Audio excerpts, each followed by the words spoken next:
Good morning. What can I do for you? I want to report a theft. I had some things stolen out of my bag yesterday.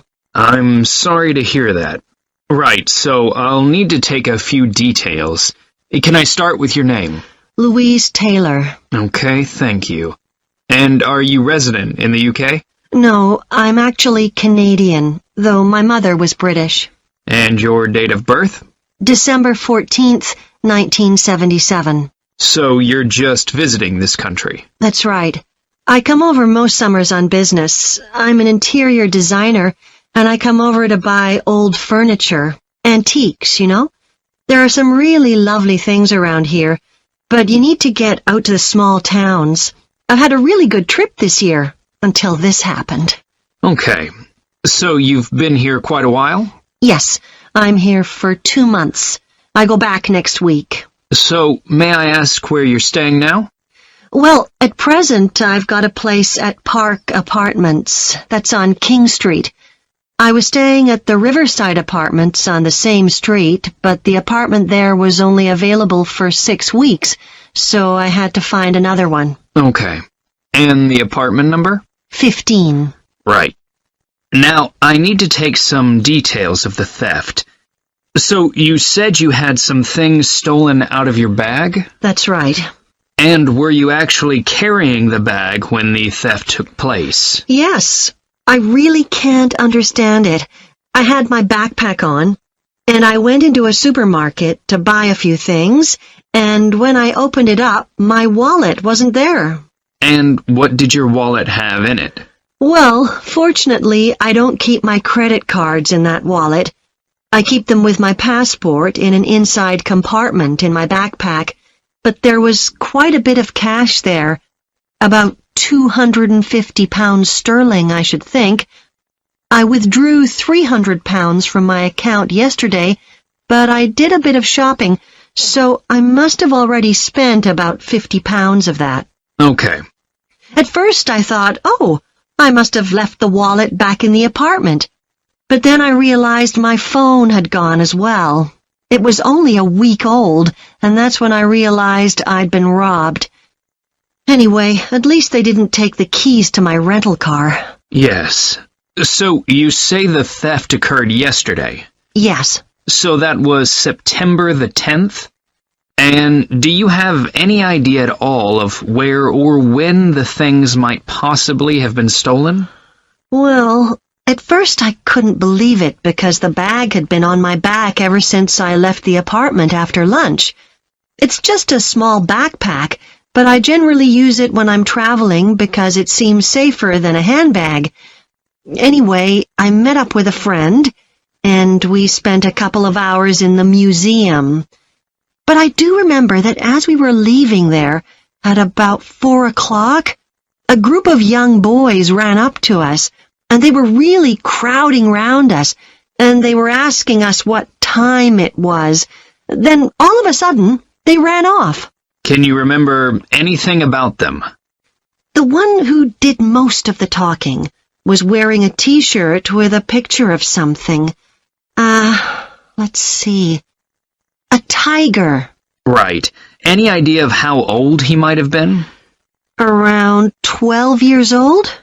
And can you remember anything else about his appearance? Not much. He was quite thin. Color of hair? I do remember that. He was blonde. All the others were dark-haired. And any details of the others? Not really. They came and went so quickly. Right. So, what I'm going to do now is give you a crime reference number so you can contact your insurance company. So, this is 10 digits. 87954 82361. Thank you. So, should I contact you?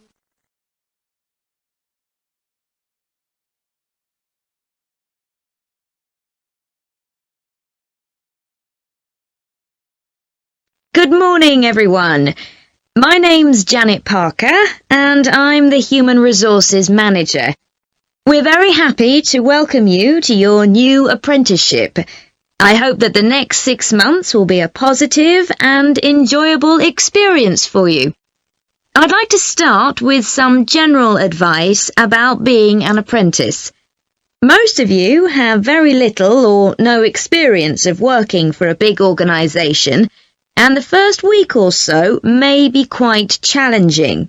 There will be a lot of new information to take in, but don't worry too much about trying to remember everything. The important thing is to check with someone if you're not sure what to do. You'll find your supervisor is very approachable and won't mind explaining things or helping you out. You're here to learn, so make the most of that opportunity. You'll be spending time in different departments during your first week, so make an effort to talk to as many people as possible about their work. You'll make some new friends and find out lots of useful information. As well as having a supervisor, you'll each be assigned a mentor. This person will be someone who's recently completed an apprenticeship, and you'll meet with them on a weekly basis. Their role is to provide help and support throughout your apprenticeship. Of course, this doesn't mean they'll actually do any of your work for you. Instead, they'll be asking you about what goals you've achieved so far, as well as helping you to identify any areas for improvement. You can also discuss your more long-term ambitions with them as well. Now, I just want to run through a few company policies for our apprenticeship scheme with you. Most importantly, the internet. As part of your job, you'll be doing some research online, so obviously you'll have unlimited access for that. But please don't use it for personal use. You'll have your own phones for that. Some of you have already asked me about flexible working. After your probationary 3-month period, some of you will be eligible for this, but it will depend on which department you're in and what your personal circumstances are, so please don't assume you'll automatically be permitted to do this. I want to make sure there's no confusion about our holiday policy. Apart from any statutory public holidays, we ask that you don't book any holidays until after your 6-month apprenticeship has finished. Time off should only be taken if you are unwell. Please speak to your supervisor if this is going to be a problem. You'll be expected to work a 40-hour week, but there may be opportunities to do overtime during busy periods. Although you're not required to do this, it can be a valuable experience, so we advise you to take it up if possible. Obviously, we understand that people do have commitments outside work, so don't worry if there are times when you are unavailable. As you know, we don't have a formal dress code here. You may wear casual clothes as long as they're practical. And the only restriction for shoes we have is on high heels for health and safety reasons. Comfortable shoes like trainers are preferable. There's a heavily subsidised canteen on site where you can get hot meals or salads cheaply. Snacks and drinks are also provided, so we've decided to introduce a no-packed lunch policy. This is partly to encourage healthy eating at work and partly to stop people from eating at their workstation, which is unhygienic. Okay, moving on to...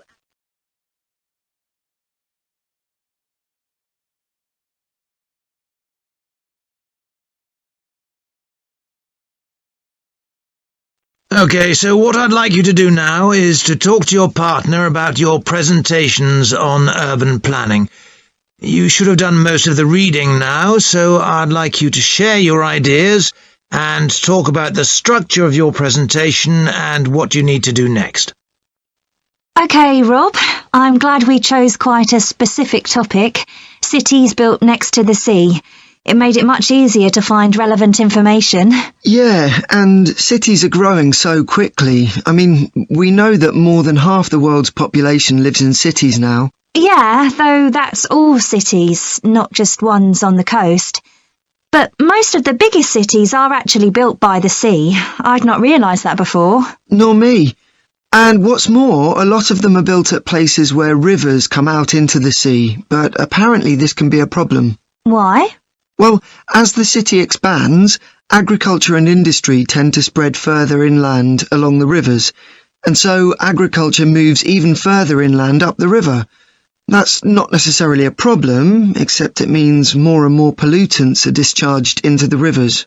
So these are brought downstream to the cities? Right. Did you read that article about Miami on the east coast of the USA? No. Well, apparently back in the 1950s, they built channels to drain away the water in case of flooding. Sounds sensible? Yeah, they spent quite a lot of money on them, but what they didn't take into account was global warming. So they built the drainage channels too close to sea level, and now sea levels are rising, they're more or less useless. If there's a lot of rain, the water can't run away. There's nowhere for it to go. The whole design was faulty. So what are the authorities doing about it now? I don't know. I did read that they're aiming to stop disposing of wastewater into the ocean over the next 10 years. But that won't help with flood prevention now, will it? No, really, they just need to find the money for something to replace the drainage channels in order to protect against flooding now. But in the long term, they need to consider the whole ecosystem. Right. Really, though, coastal cities can't deal with their problems on their own, can they?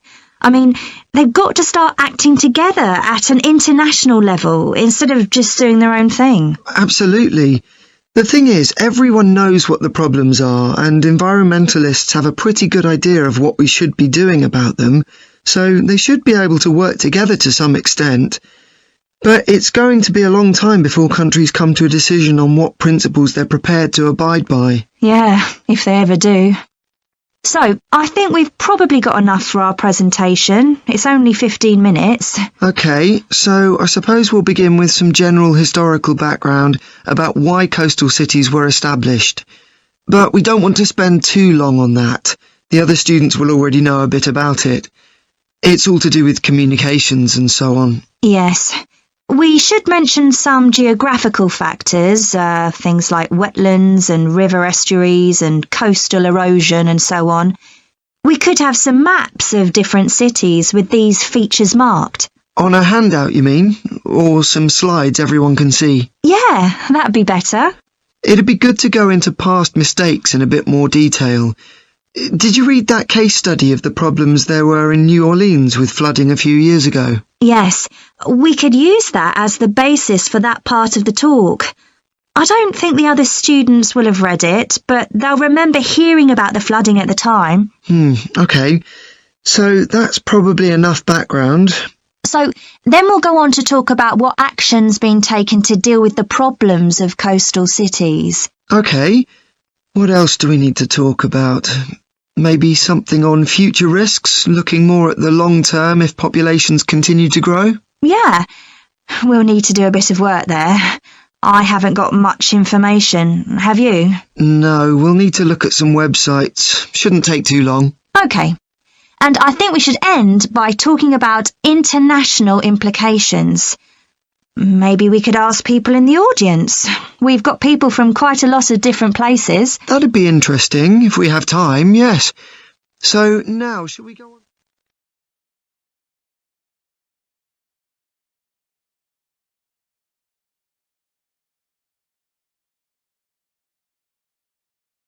Producing enough energy to meet our needs has become a serious problem. Demand is rising rapidly because of the world's increasing population and expanding industry. Burning fossil fuels like gas, coal and oil seriously damages the environment, and they'll eventually run out. For a number of years now, scientists have been working out how we can derive energy from renewable sources, such as the sun and wind, without causing pollution. Today, I'll outline marine renewable energy, also called ocean energy, which harnesses the movement of the oceans. Marine renewable energy can be divided into three main categories: wave energy, tidal energy, and ocean thermal energy conversion. And I'll say a few words about each one. First, wave energy. Numerous devices have been invented to harvest wave energy, with names such as Wave Dragon, the Penguin, and Mighty Whale. And research is going on to try and come up with a really efficient method. This form of energy has plenty of potential, as the source is constant, and there's no danger of waves coming to a standstill. Electricity can be generated using onshore systems, using a reservoir, or offshore systems. But the problem with ocean waves is that they're erratic, with the wind making them travel in every direction. This adds to the difficulty of creating efficient technology. Ideally, all the waves would travel smoothly and regularly along the same straight line. Another drawback is that sand and other sediment on the ocean floor might be stopped from flowing normally, which can lead to environmental problems. The second category of marine energy that I'll mention is tidal energy. One major advantage of using the tide rather than waves as a source of energy is that it's predictable. We know the exact times of high and low tides for years to come. For tidal energy to be effective, the difference between high and low tides needs to be at least 5 meters. And this occurs naturally in only about 40 places on Earth. But the right conditions can be created by constructing a tidal lagoon, an area of seawater separated from the sea. One current plan is to create a tidal lagoon on the coast of Wales. This will be an area of water within a bay at Swansea, sheltered by a U-shaped breakwater, or dam, built out from the coast. The breakwater will contain 16 hydro turbines, and as the tide rises, water rushes through the breakwater, activating the turbines, which turn a generator to produce electricity. Then, for 3 hours as the tide goes out, the water is held back within the breakwater, increasing the difference in water level until it's several meters higher within the lagoon than in the open sea. Then, in order to release the stored water, gates in the breakwater are opened. It pours powerfully out of the lagoon, driving the turbines in the breakwater in the opposite direction and again generating thousands of megawatts of electricity. As there are 2 high tides a day, this lagoon scheme would generate electricity 4 times a day, every day, for a total of around 14 hours in every 24, and enough electricity for over 150,000 homes. This system has quite a lot in its favour. Unlike solar and wind energy, it doesn't depend on the weather. The turbines are operated without the need for fuel, so it doesn't create any greenhouse gas emissions, and very little maintenance is needed. It's estimated that electricity generated in this way will be relatively cheap, and that manufacturing the components would create more than 2,000 jobs, a big boost to the local economy. On the other hand, there are fears that lagoons might harm both fish and birds, for example by disturbing migration patterns and causing a build-up of silt, affecting local ecosystems. There are other forms of tidal energy, but I'll go on to the third category of marine energy, ocean thermal energy conversion. This depends on there being a big difference in temperature between surface water and the water a couple of kilometers below the surface, and this occurs in tropical coastal areas. The idea is to bring cold water up to the surface using a submerged pipe. The concept dates back to 1881.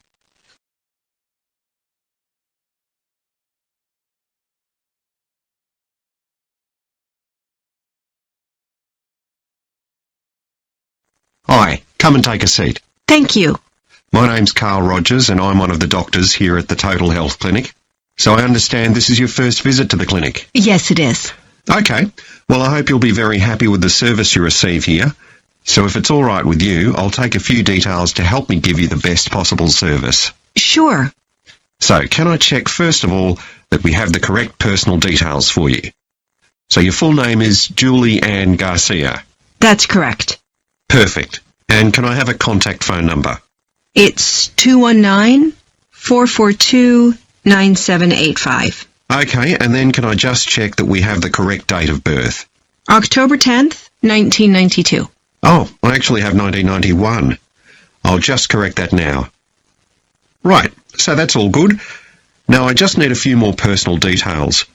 Do you have an occupation, either full-time or part-time? Yes, I work full-time in Esterhazy's, you know, the restaurant chain. I started off as a waitress there a few years ago, and I'm a manager now. Oh, I know them. Yeah, they're down on 114th Street, aren't they? That's right. Yeah, I've been there a few times. I just love their salads. That's good to hear. Right, so one more thing I need to know before we talk about why you're here, Julie, and that's the name of your insurance company. It's Cawley Life Insurance. That's C-A-W-L-E-Y. Excellent. Thank you so much. Now, Julie, let's look at how we can help you. So tell me a little about what brought you here today. Well, I've been getting a pain in my knee, the left one. Not very serious at first, but it's gotten worse, so I thought I ought to see someone about it. That's certainly the right decision. So how long have you been aware of this pain? Is it just a few days, or is it longer than that? Longer. It's been worse for the last couple of days, but it's 3 weeks since I first noticed it. It came on quite gradually, though, so I kind of ignored it at first. And have you taken any medication yourself or treated it in any way? Yeah, I've been taking medication to deal with the pain, Tylenol, and that works okay for a few hours, but I don't like to keep taking it. Okay. And what about heat treatment? Have you tried applying heat at all? No, but I have been using ice on it for the last few days. And does that seem to help the pain at all? A little, yes. Good. Now, you look as if you're quite fit normally. I am, yes. So do you do any sport on a regular basis? Yes, I play a lot of tennis. I belong to a club, so I go there a lot. I'm quite competitive, so I enjoy that side of it as well as the exercise, but I haven't gone since this started. Sure. And do you do any other types of exercise? Yeah, I sometimes do a little swimming, but usually just when I'm on vacation. But normally I go running a few times a week, maybe 3 or 4 times. So your legs are getting quite a pounding, but you haven't had any problems up to now? No, not with my legs. I did have an accident last year when I slipped and hurt my shoulder, but that's better now. Excellent. And do you have any allergies? No, none that I'm aware of. And do you take any medication on a regular basis? Well, I take vitamins, but that's all. I'm generally very healthy. Okay. Well, let's have a closer look and see what might be causing this problem. If you can just get up.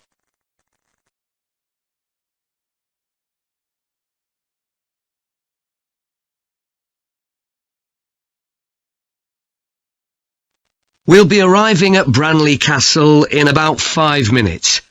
But before we get there, I'll give you a little information about the castle and what our visit will include. So, in fact, there's been a castle on this site for over 1100 years. The first building was a fort constructed in 914 AD for defence against Danish invaders by King Alfred the Great's daughter, who ruled England at the time. In the following century, after the Normans conquered England, the land was given to a nobleman called Richard de Vere, and he built a castle there that stayed in the de Vere family for over 400 years. However, when Queen Elizabeth I announced that she was going to visit the castle in 1576, it was beginning to look a bit run down. And it was decided that rather than repair the guest rooms, they'd make a new house for her, out of wood, next to the main hall. She stayed there for 4 nights, and apparently it was very luxurious. But, unfortunately, it was destroyed a few years later by fire. In the 17th century, the castle belonged to the wealthy Fennis family, who enlarged it and made it more comfortable. However, by 1982, the Fennis family could no longer afford to maintain the castle, even though they received government support, and they put it on the market. It was eventually taken over by a company who owned a number of amusement parks. But when we get there, I think you'll see that they've managed to retain the original atmosphere of the castle. When you go inside, you'll find that in the staterooms, there are lifelike moving wax models dressed in costumes of different periods in the past, which even carry on conversations together. As well as that, in every room, there are booklets giving information about what the room was used for and the history of the objects and furniture it contains. The castle park's quite extensive. At one time, sheep were kept there, and in the 19th century the owners had a little zoo with animals like rabbits and even a baby elephant. Nowadays the old zoo buildings are used for public displays of paintings and sculpture. The park also has some beautiful trees, though the oldest of all, which dated back 800 years, was sadly blown down in 1987. Now you're free to wander around on your own until 4:30, but then, at the end of our visit, we'll all meet together at the bottom of the great staircase.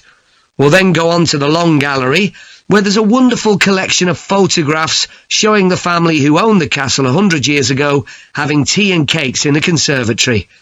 And we'll then take you to the same place, where afternoon tea will be served to you.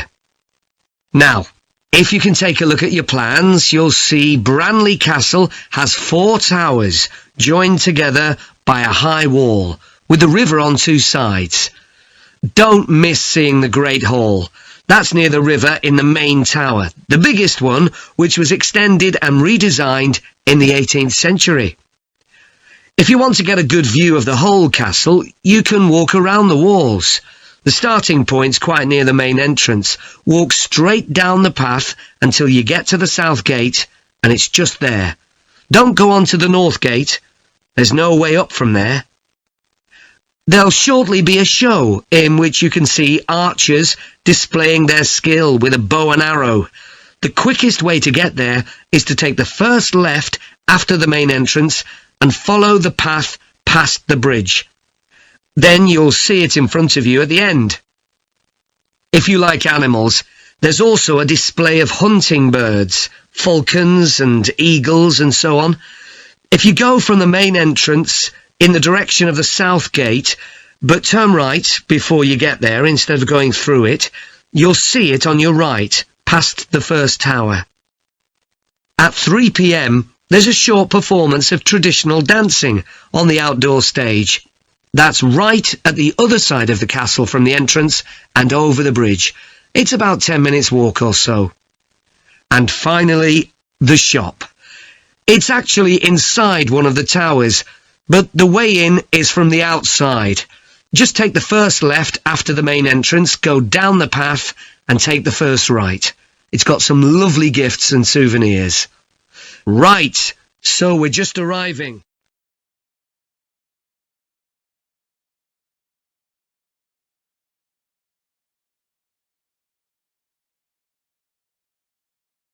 So, Rosie and Martin, let's look at what you've got for your presentation on woolly mammoths. OK, we've got a short outline here. Thanks. So, it's about a research project in North America. Yes, but we thought we needed something general about woolly mammoths in our introduction to establish that they were related to our modern elephant, and they lived thousands of years ago in the last ice age. Maybe we could show a video clip of a cartoon about mammoths, but that'd be a bit childish. Or we could have a diagram. It could be a timeline to show when they lived, with illustrations. Or we could just show a drawing of them walking in the ice. No, let's go with your last suggestion. Good. Then you're describing the discovery of the mammoth tooth on St. Paul's Island in Alaska and why it was significant. Yes, the tooth was found by a man called Russell Graham. He picked it up from under a rock in a cave. He knew it was special. For a start, it was in really good condition, as if it had been just extracted from the animal's jawbone.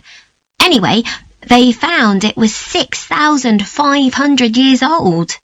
So why was that significant? Well, the mammoth bones previously found on the North American mainland were much less recent than that, so this was really amazing. Then we're making an animated diagram to show the geography of the area in prehistoric times. So, originally, St. Paul's Island wasn't an island. It was connected to the mainland, and mammoths and other animals, like bears, were able to roam around the whole area. Then the climate warmed up and the sea level began to rise, and the island got cut off from the mainland. So those mammoths on the island couldn't escape. They had to stay on the island. And in fact, the species survived there for thousands of years after they'd become extinct on the mainland. So why do you think they died out on the mainland? No one's sure. Anyway, next we'll explain how Graham and his team identified the date when the mammoths became extinct on the island.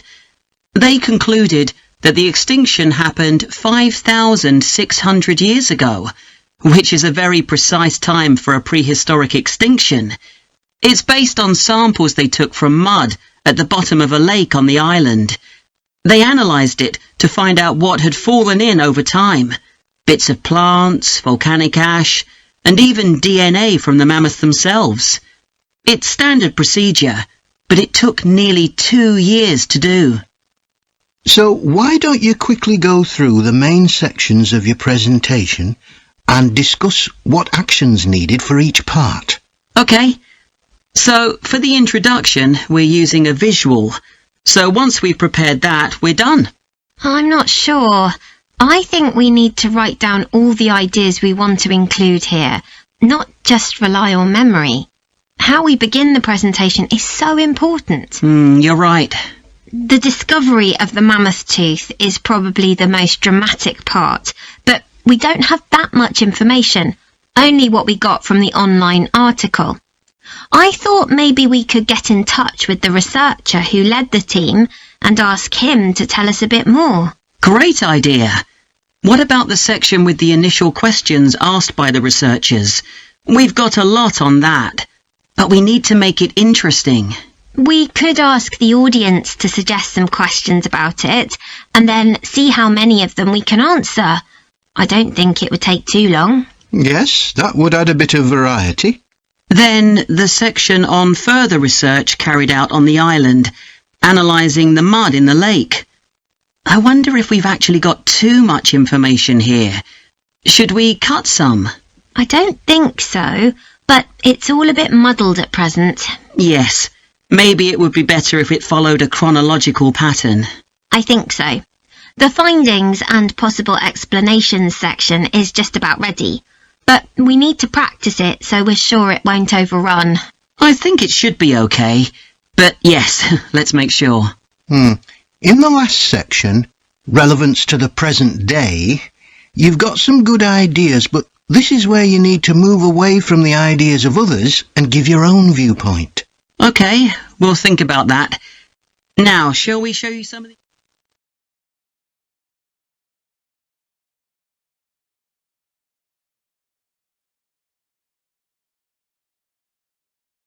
In this series of lectures about the history of weather forecasting, I'll start by examining its early history. That'll be the subject of today's talk. Okay, so we'll start by going back thousands of years. Most ancient cultures had weather gods, and weather catastrophes, such as floods, played an important role in many creation myths. Generally, weather was attributed to the whims of the gods. as the wide range of weather gods in various cultures shows. For instance, there's the Egyptian sun god Ra, and Thor, the Norse god of thunder and lightning.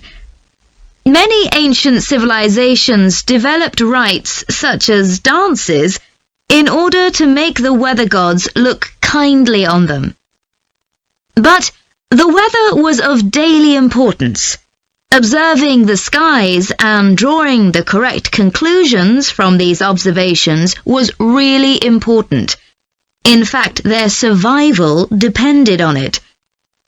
It isn't known when people first started to observe the skies, but at around 650 BC, the Babylonians produced the first short-range weather forecasts, based on their observations of clouds and other phenomena.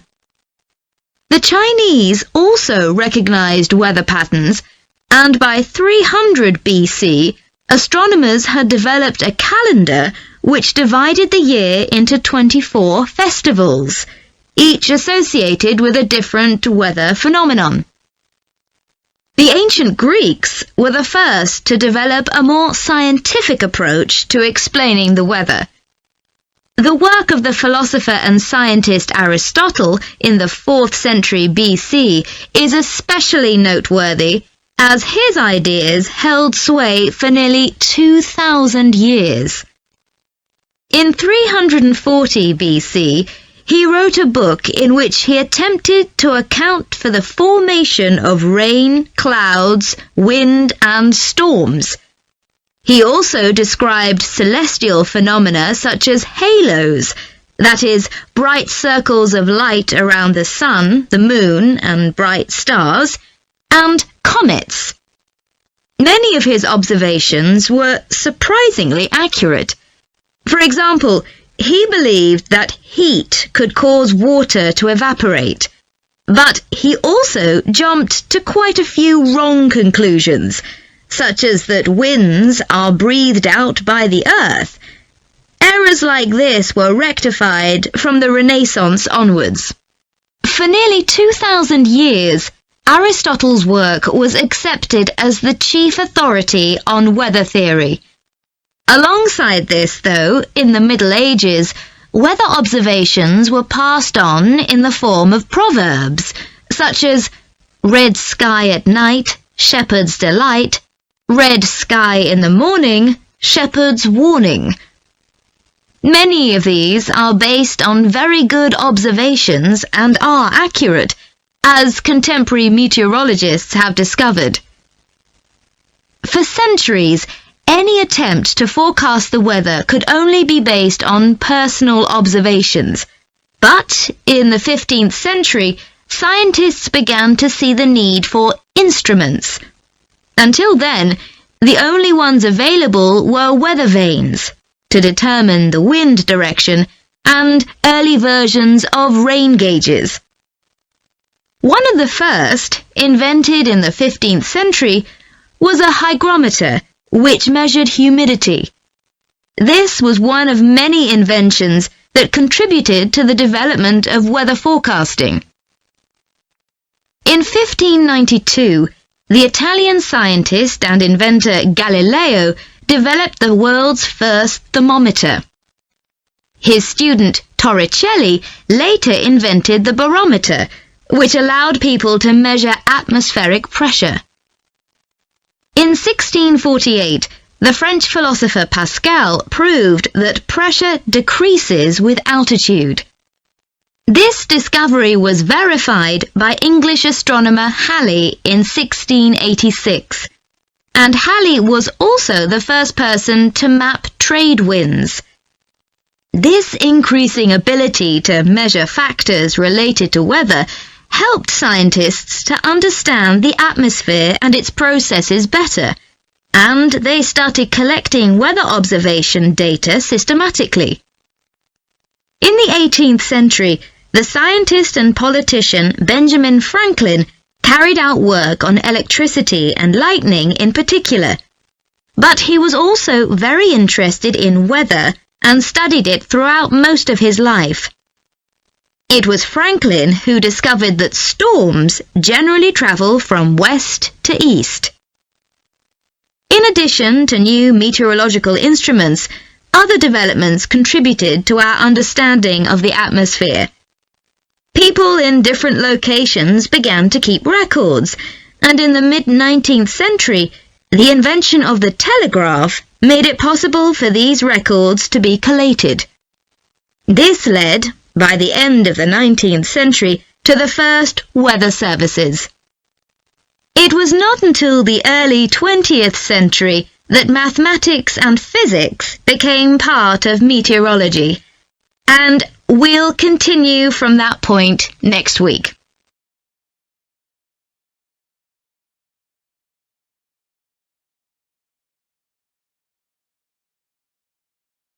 Hello, Flanders Conference Hotel.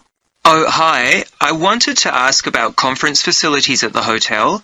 Have I come through to the right person? You have. I'm the Customer Services Manager. My name's Angela. So, how can I help you?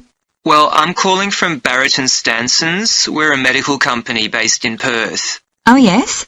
And we're organising a conference for our clients to be held in Sydney. It'll be held over 2 days, and we're expecting about 50 or 60 people. When were you thinking of having it? Sometime early next year, like the end of January. It'd have to be a weekend. Let me see. Our conference facilities are already booked for the weekend beginning January the 28th.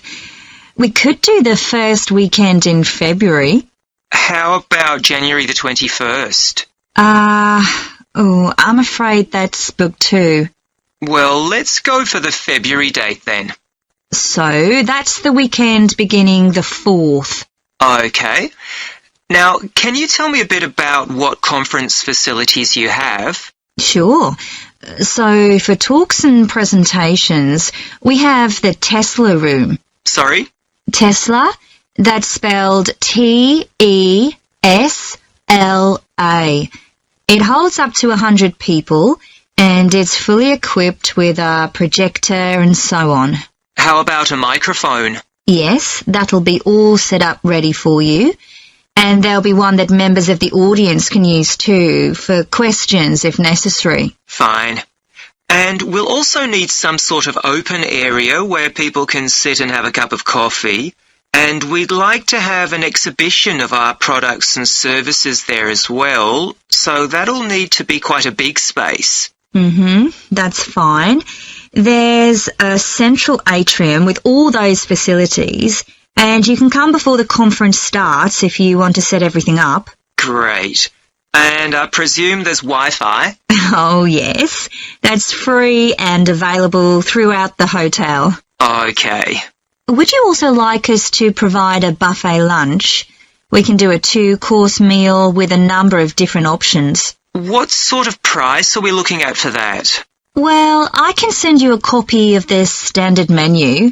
That's $45 per person.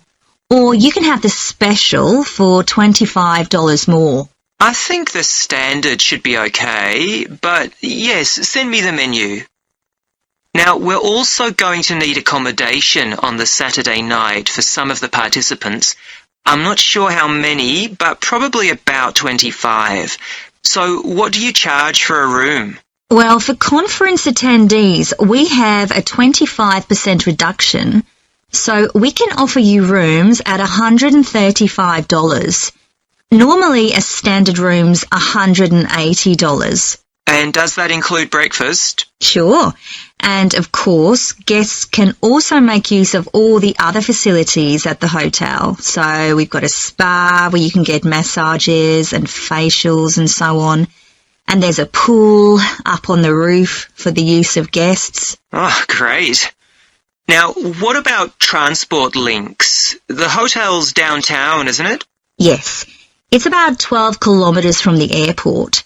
But there's a complimentary shuttle bus for guests, and it's only about 10 minutes walk from the central railway station. Okay. Now, I don't know Sydney very well. Can you just give me an idea of the location of the hotel? Well, it's downtown on Wilby Street, That's quite a small street, and it's not very far from the sea. And of course, if the conference attendees want to go out on their Saturday evening, there's a huge choice of places to eat. Then, if they want to make a night of it, they can go on to one of the clubs in the area. There are a great many to choose from. Okay. So, if we go ahead with this, can you give me some information about how much we're looking at?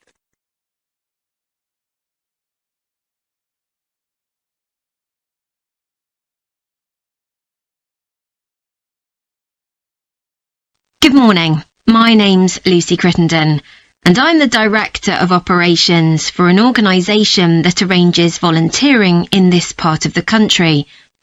I'm hoping I can persuade one or two of you to become volunteers yourselves.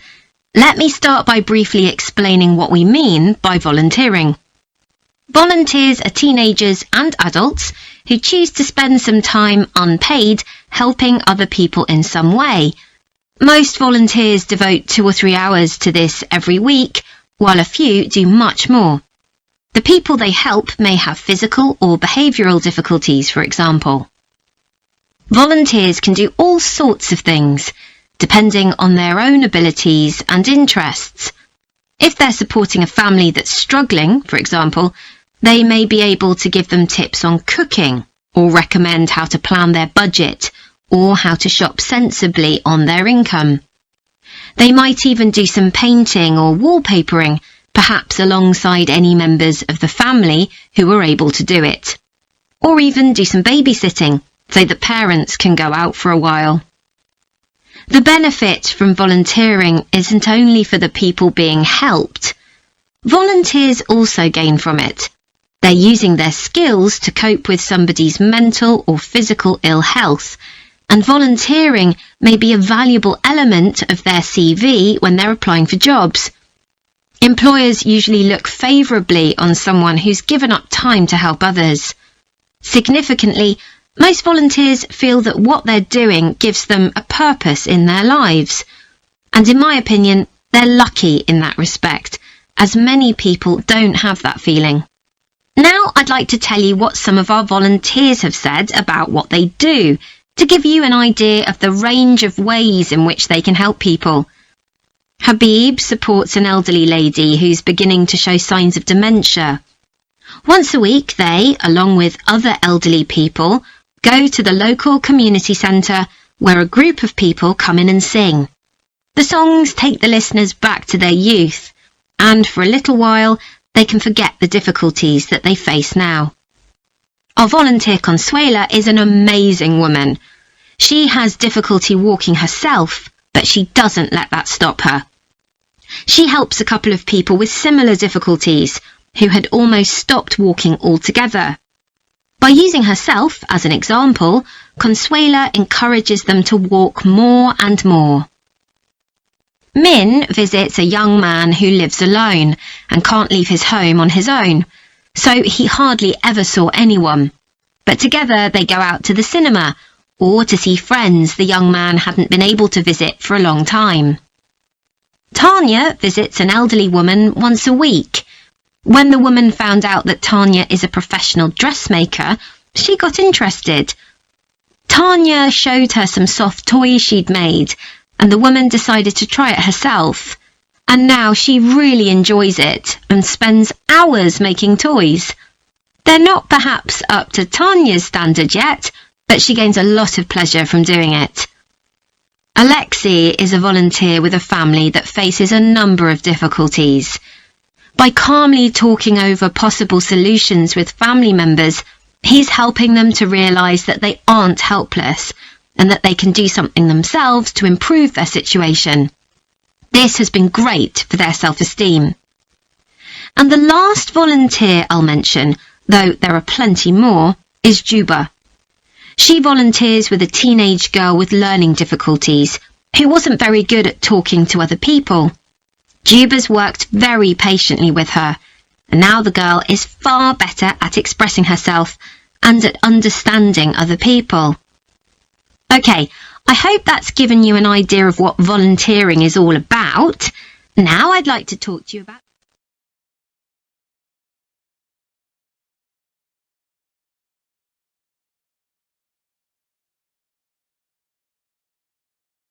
So, how are you getting on with your teaching practice at the high school, Joe? Well, I've been put in charge of the school marching band, and it's quite a responsibility. I'd like to talk it over with you. Go ahead.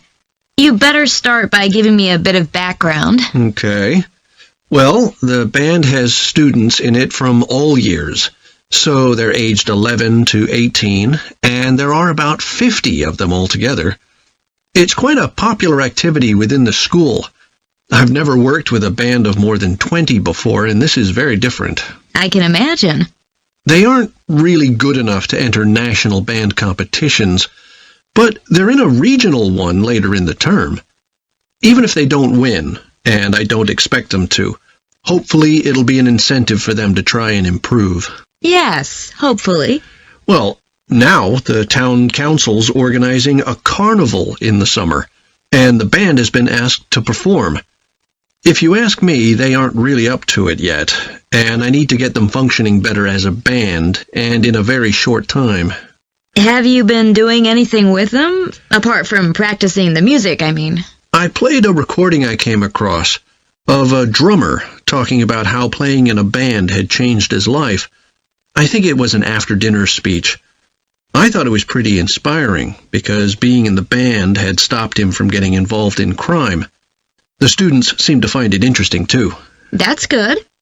I'm planning to show them that old film from the 1940s, Strike Up the Band, and talk about it with the students. What do you think? Good idea. As it's about a school band, it might make the students realize how much they can achieve if they work together. That's what I've got in mind. I'm hoping I can take some of the band to a parade that's going to take place next month. A couple of marching bands will be performing, and the atmosphere should be quite exciting. It depends on whether I can persuade the school to hire a coach or two to take us there. They sound like good ideas to me. Thanks. Can I tell you about a few people in the band who I'm finding it quite difficult to cope with? I'm sure you'll have some ideas about what I can do. Go ahead. There's a flautist who says she loves playing in the band. We rehearse twice a week after school, but she's hardly ever there. Then she looks for me the next day and gives me a very plausible reason. She says she had to help her mother, or she's been ill, but to be honest, I don't believe her. Oh dear. Any more students with difficulties? Plenty. There's a trumpeter who thinks she's the best musician in the band, though she certainly isn't. She's always saying what she thinks other people should do, which makes my job pretty difficult. She sounds a bit of a nightmare. You can say that again. One of the trombonists has got an impressive sense of rhythm and could be an excellent musician, except that he has breathing difficulties, and he doesn't really have enough breath for the trombone. He'd be much better off playing percussion, for instance, but he refuses to give up, so he ends up only playing half the notes. I suppose you have to admire his determination. Maybe. One of the percussionists isn't too bad, but he never seems to interact with other people, and he always rushes off as soon as the rehearsal ends. I don't know if there are family reasons or what, but it isn't good in a band, where people really need to feel they're part of a group. There are others too, but at least that gives you an idea of what I'm up against. Do you have any thoughts about what I can do, Lizzie?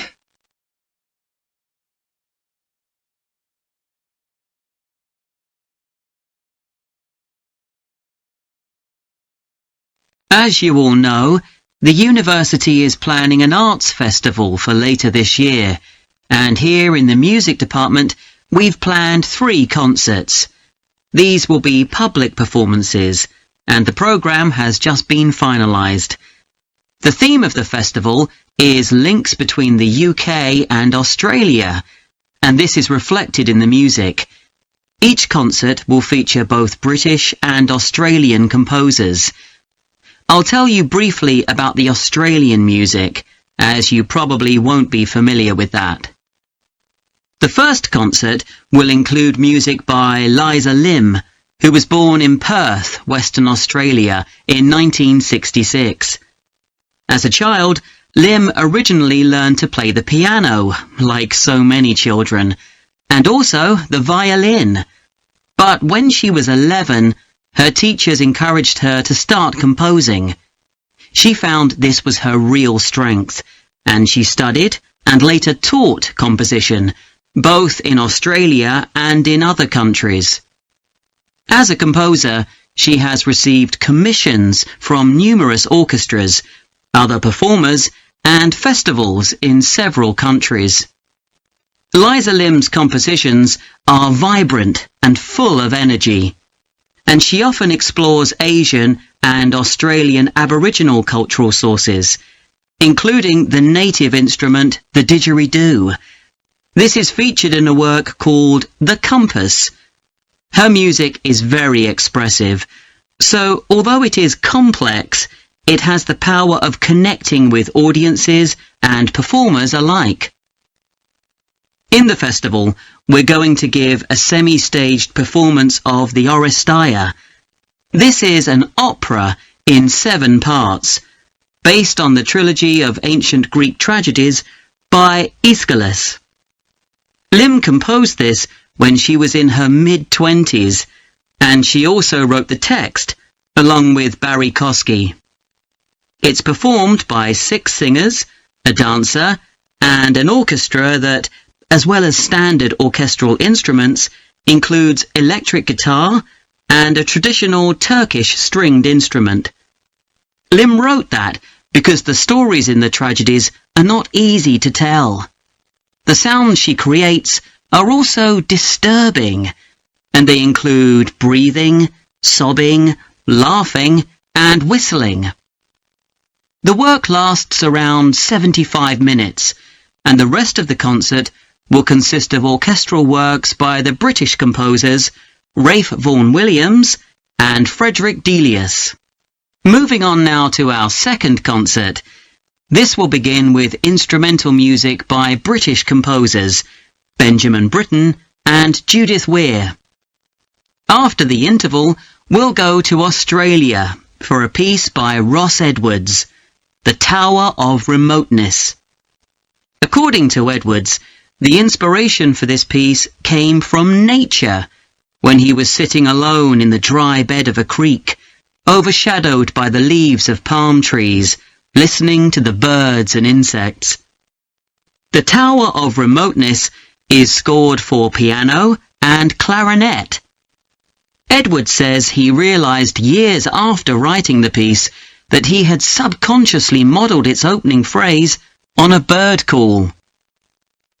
Ross Edwards was born in 1943 in Sydney, Australia, and studied at the Sydney Conservatorium of Music and the Universities of Adelaide and Sydney.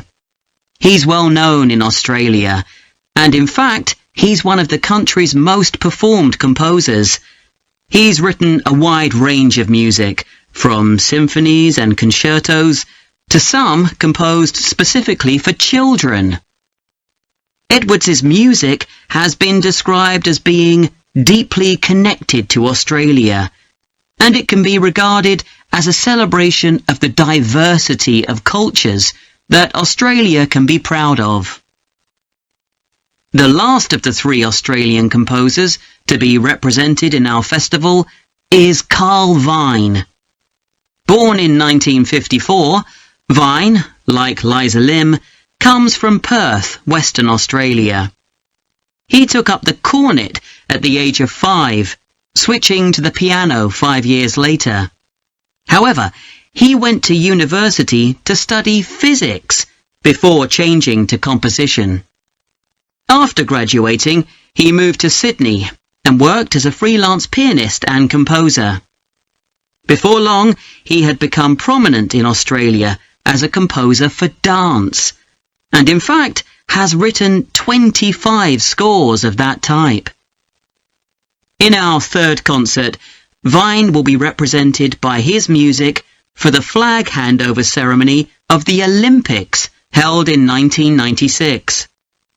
This 7-minute orchestral piece was of course heard by millions of people worldwide, and we'll hear it alongside works written by British composers Edward Elgar and, more recently, Thomas Adès.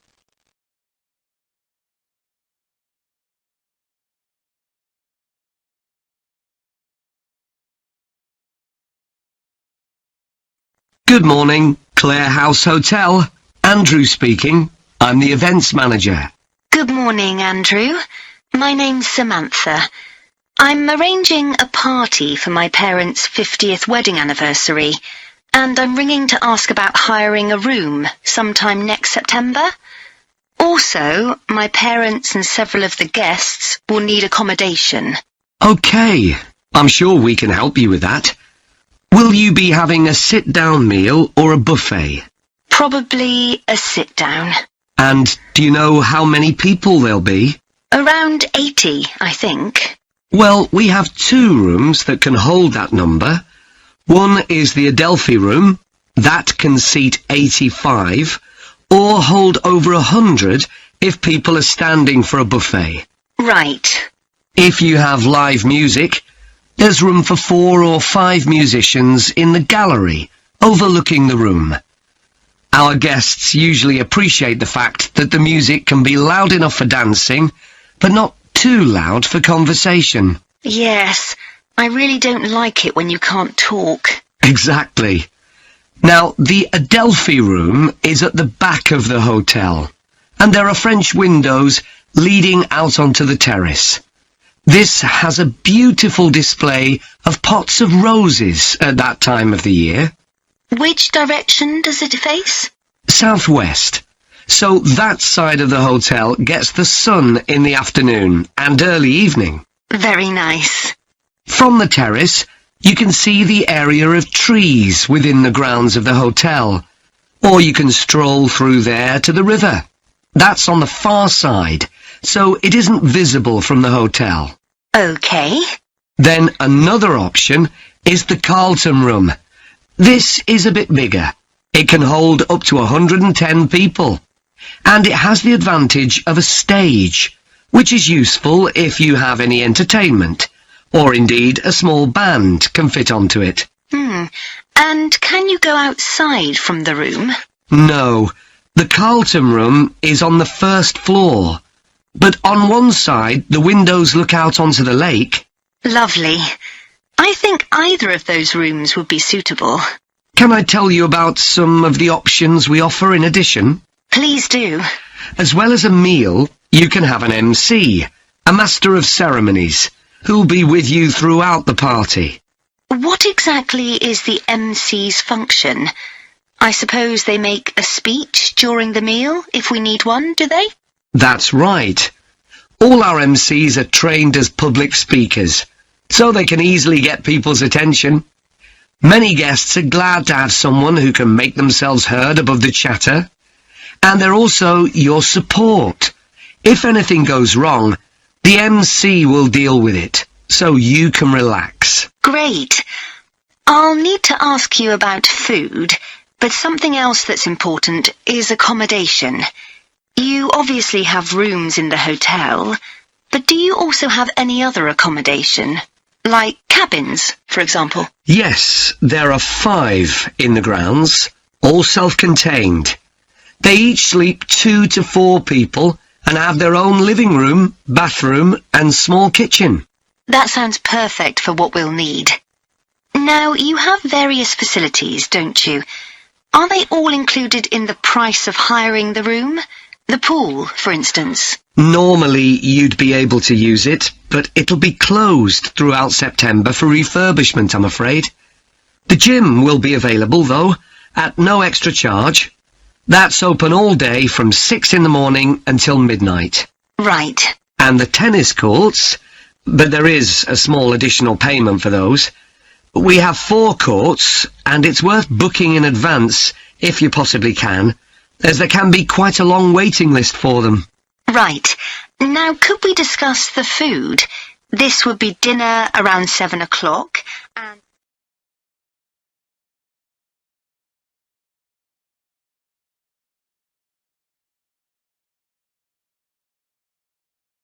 Hello everyone. I'm Jake Stevens and I'm your rep here at the hotel. I'm sure you'll all have a great time here. So, let me tell you a bit about what's on offer. I'll start by telling you about some of the excursions that are available for guests.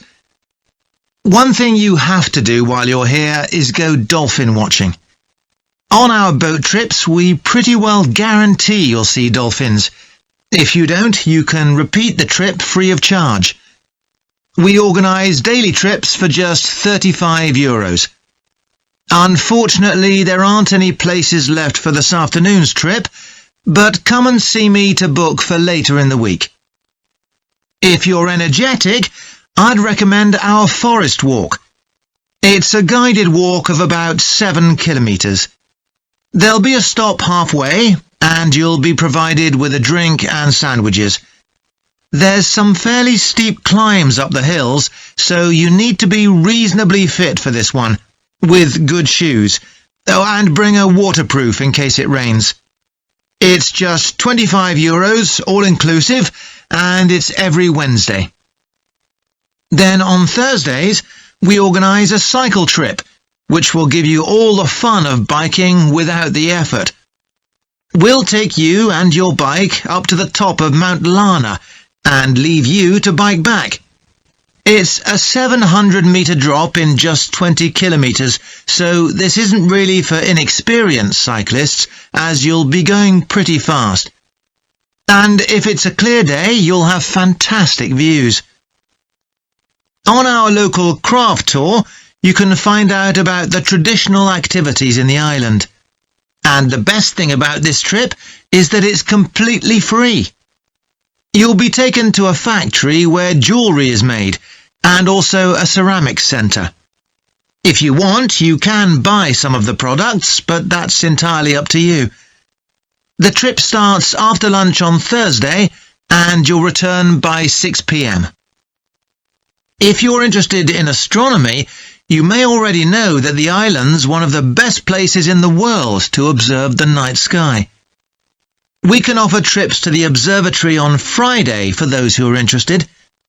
They cost €90 per person, and you'll be shown the huge telescopes and have a talk from an expert who will explain all about how they work. Afterwards, we'll head down to Sunset Beach, where you can have a dip in the ocean if you want, before we head off back to the hotel. Finally, there's horse riding. This is organised by the Equestrian Centre over near Playa Cortino, and it's a great experience if you're a keen horseback rider, or even if you've never been on a horse before. They take you down to the beach, and you can canter along the sand and through the waves. It costs €35, and it's available every day. So, there's plenty to do in the daytime, but what about nightlife? Well, the number one attraction's called Musical Favourites. Guests enjoy a 3-course meal and unlimited free drinks, and watch a fantastic show, starting with musicals set in Paris, and then crossing the Atlantic to Las Vegas, and finally Copacabana. At the end, the cast members come down from the stage, still in their stunning costumes, and you'll have a chance to chat with them. It's hugely popular, so let me know now if you're interested, because it's no good leaving it until the last minute. It's on Friday night.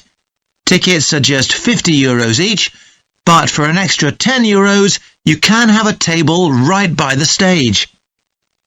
If you'd like to go back in time, there's the Castle Feast on Saturday evening. It's held in a 12th century castle, and you eat in the great courtyard, with ladies in long gowns serving your food. You're given a whole chicken each, which you eat in the medieval way, using your hands instead of cutlery. And you're entertained by competitions where the horseback riders attempt to knock one another off their horses. Then you can watch the dancers in the ballroom and join in as well if you want. Okay, so now if anyone has...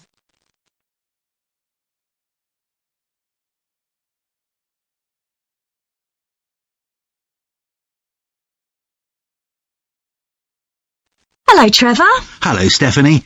You said you wanted to talk about the course I'm taking on literature for children. That's right. I'm thinking of doing it next year, but I'd like to find out more about it first. OK, well, as you probably know, it's a 1-year course. It's divided into 6 modules, and you have to take all of them.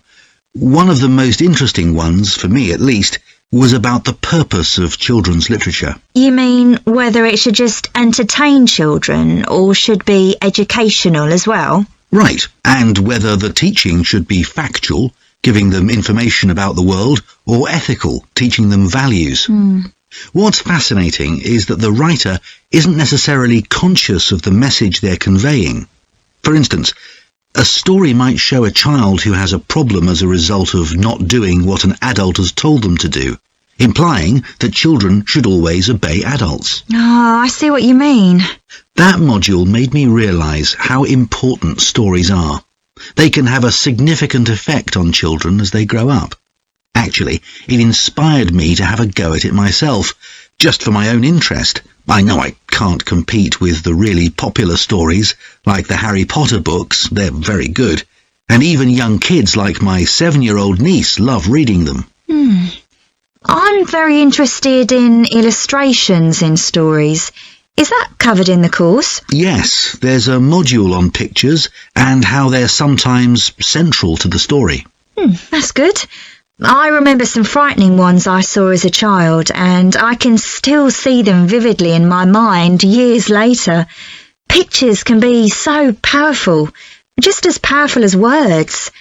I've always enjoyed drawing, so that's the field I want to go into when I finish the course. I bet that module will be really helpful. I'm sure it will. We also studied comics in that module, but I'm not convinced of their value, not compared with books. One of the great things about words is that you use your imagination, but with a comic you don't have to. But children are so used to visual input on TV, video games and so on. There are plenty of kids who wouldn't even try to read a book, so I think comics can serve a really useful purpose. You mean it's better to read a comic than not to read at all? Yes, I suppose you're right. I just think it's sad when children don't read books. What about books for girls and books for boys? Does the course go into that? Yes, there's a module on it. For years, lots of stories, in English at least, assumed that boys went out and did adventurous things, and girls stayed at home and played with dolls. I was amazed how many books were targeted at just one sex or the other.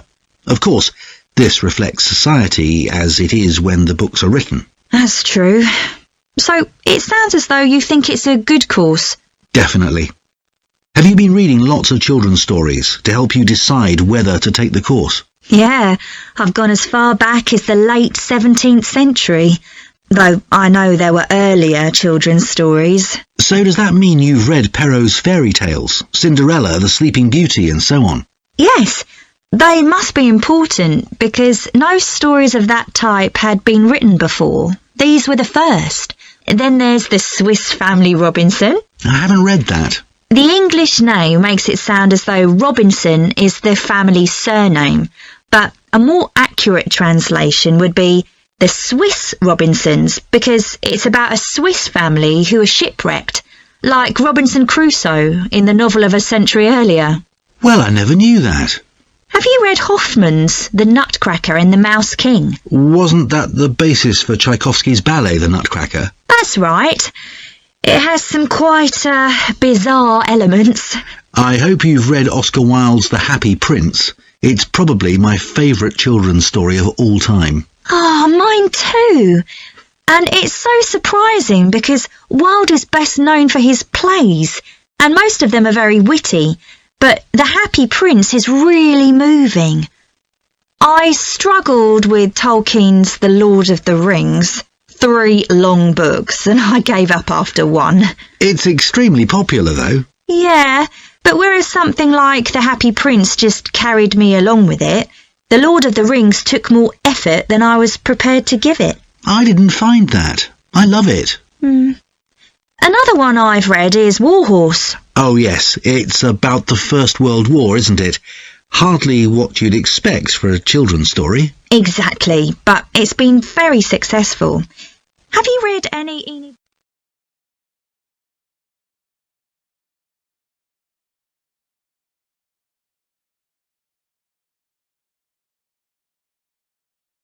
In today's class, I'm going to talk about marine archaeology, the branch of archaeology focusing on human interaction with the sea, lakes and rivers.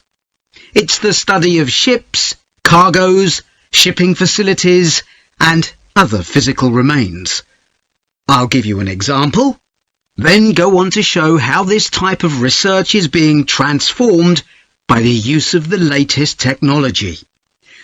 Atlit Yam was a village on the coast of the eastern Mediterranean, which seems to have been thriving until around 7000 BC. The residents kept cattle, caught fish, and stored grain. They had wells for fresh water. Many of their houses were built around a courtyard and were constructed of stone.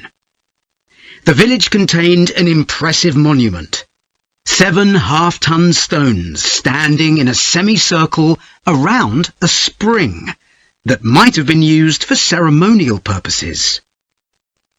Atlit Yam may have been destroyed swiftly by a tsunami, or climate change may have caused glaciers to melt and sea levels to rise, flooding the village gradually.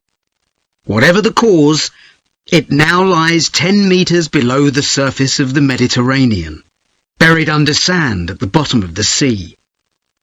It's been described as the largest and best preserved prehistoric settlement ever found on the seabed.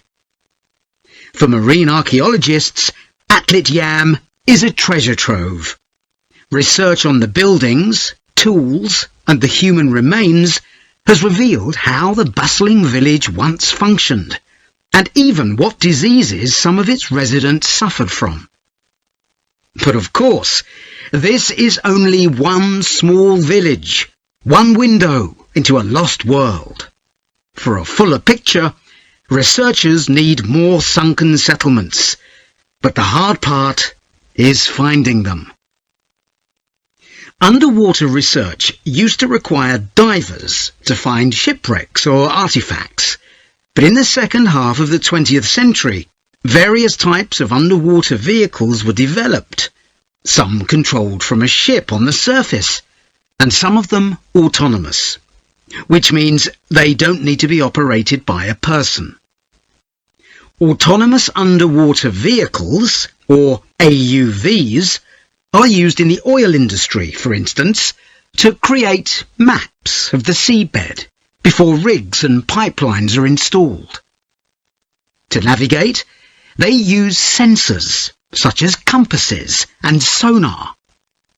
Until relatively recently, they were very expensive and so heavy that they had to be launched from a large vessel with a winch.